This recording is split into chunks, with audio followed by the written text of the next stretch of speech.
BJP के member of parliament हैं, मेरे साथ इस समय जुड़ रहे हैं सुधांशु त्रिवेदी। उत्तर प्रदेश से तो आप भी आते हैं और राज्यसभा सांसद भी उत्तर प्रदेश से ही है। इतिहास बना दिया भारतीय जनता पार्टी ने उत्तर प्रदेश और उत्तराखंड के अंदर, क्या कहना चाहते हैं? देखिए, मैं कहना चाहूंगा कि अगर उत्तर प्रदेश की दृष्टि से देखें तो 1962 के बाद से आज तक यानी विगत 60 वर्षों में केवल 1985 का चुनाव जो इंदिरा जी की हत्या के बाद की सहानुभूति लहर में हुआ था, उसको छोड़ दिया जाए तो कोई पार्टी दोबारा सत्ता में वापसी नहीं कर पाई है।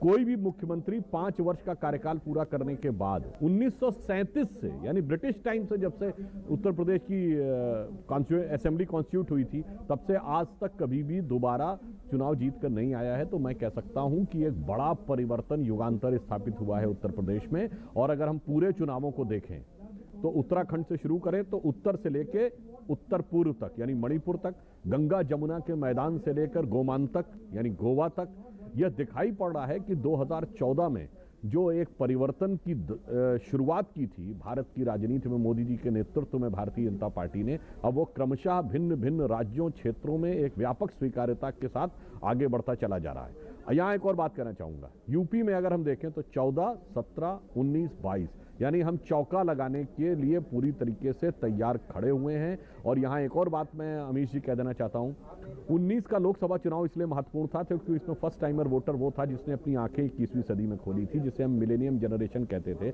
अब 22 में उत्तर प्रदेश में भी उसी जनरेशन ने वोट दिया है।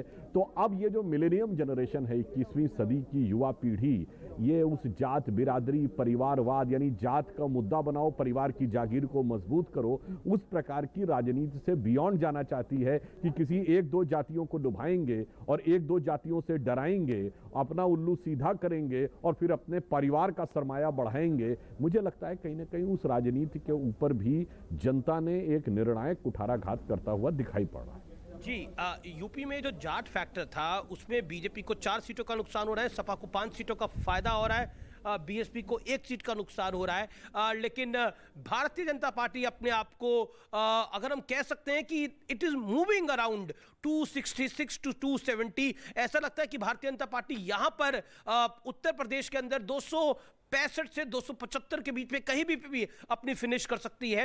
हालांकि कुछ जगहों पर क्लोज कंटेस्ट है भारतीय जनता पार्टी और कैंडिडेट्स के बीच में। कांग्रेस अब 2 पर आ गई है, कांग्रेस अब 2 पर आ गई है, बीएसपी 4 पे आ गई है। यह बहुत इंटरेस्टिंग है, कहीं ऐसा ना हो कांग्रेस के साथ बंगाल हो जाए उत्तर प्रदेश के अंदर। संतोष भारती जी, अगर ऐसा हो जाएगा तो फिर प्रियंका जी के साथ तो मतलब प्रियंका जी का तो बहुत बड़ा नुकसान, पॉलिटिकल नुकसान होगा। और आप तो मुस्कुरा रहे हैं। नहीं, आपकी शुभकामनाओं के लिए धन्यवाद, क्योंकि आप प्रियंका गांधी के शिक्षक बनने जा रहे हैं और उनको बता रहे हैं कि ये सीख लो ताकि अगला चुनाव इस तरीके से लड़ सको।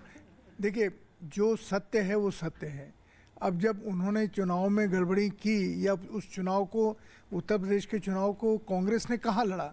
नहीं, वो तो कह रही सबसे ज्यादा अमी ने लड़ा। अरे बाबा, उनके कहने से क्या होता है? आप तो नहीं कह रहे ना। सवाल ये, उसका रीजन है कि हमें तो गाली पड़ रही है सर, हमें तो एग्जिट पोल पे भी गाली, ओपिनियन पोल पे भी गाली। अब बताइए, जो पब्लिक कह रही है, अब मैं क्या ट्विटर पर जो 4 लोग लिख देते हैं उसकी वाहवाही पे करूं? कैसे करा जा सकता है, आप बताइए। नहीं, पत्रकारों में भी जो सूंघ रहे थे जी या आकलन कर रहे थे, उसमें भी बहुत सारे गलत हुए, आप सही हुए। तो ये कहना चाहिए ना कि मेरा जो शास्त्र है लोगों के भाव जानने का या उनका मत जानने का, वो ज़्यादा सही है। जो बाकी लोग कर रहे थे, एक वर्ग था ना, मैं भी उसमें शामिल हूँ, जो आलोचना उन चीजों पे कर रहा था जिसको हम बुनियादी बिल्कुल आलोचना तो होनी चाहिए।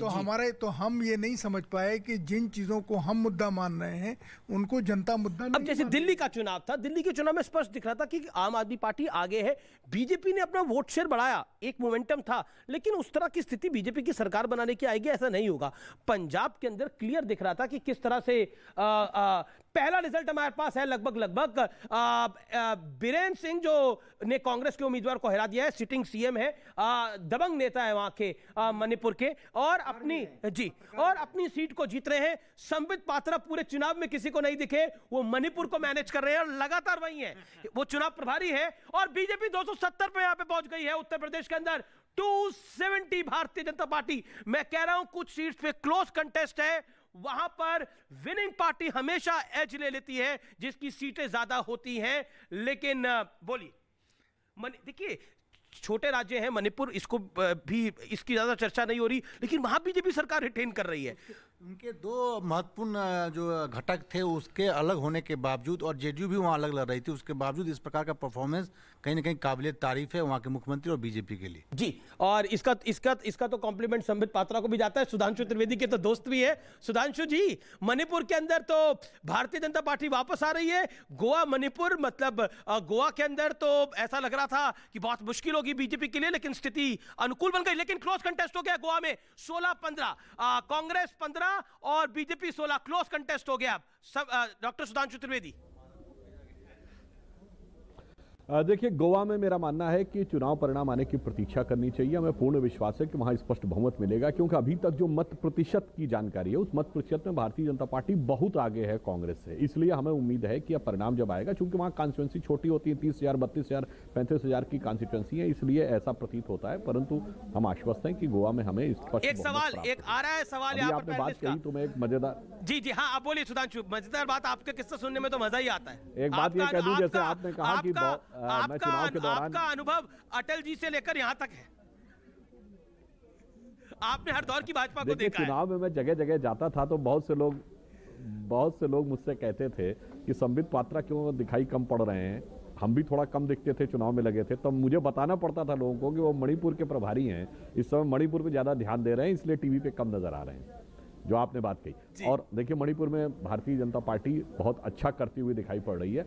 हाँ, ये मैं जरूर कहना चाहूंगा कि एक जो परिवर्तन आया है ना, इसे समझना चाहिए कि जो लोग वोट बैंक की राजनीति करते थे जात और मजहब के नाम पर, अब वह टूट रहा है। और जो भाजपा की सोच थी अंत्योदय, यानी अंतिम सीढ़ी पर खड़े व्यक्ति का उदय, तो आज जितने राजनीतिक विश्लेषक हैं वो क्या कहते हैं कि गरीब को चाहे अनाज मिला, गरीब को सुरक्षा मिली, गरीब को शौचालय मिला, गरीब को घर मिला, उन सारी चीजों सुधांशु, आपको रोकना चाहूंगा। तो ये मैं कहता हूं, गोवा में पल पल बदल रहा है। अब देखिए 17-14 हो गए। ऋषि, आपसे कुछ सवाल पूछना चाहते हैं। सुधांशु जी, मेरा एक सवाल है कि उत्तर प्रदेश में आप जीत रहे हैं, लेकिन मोदी जी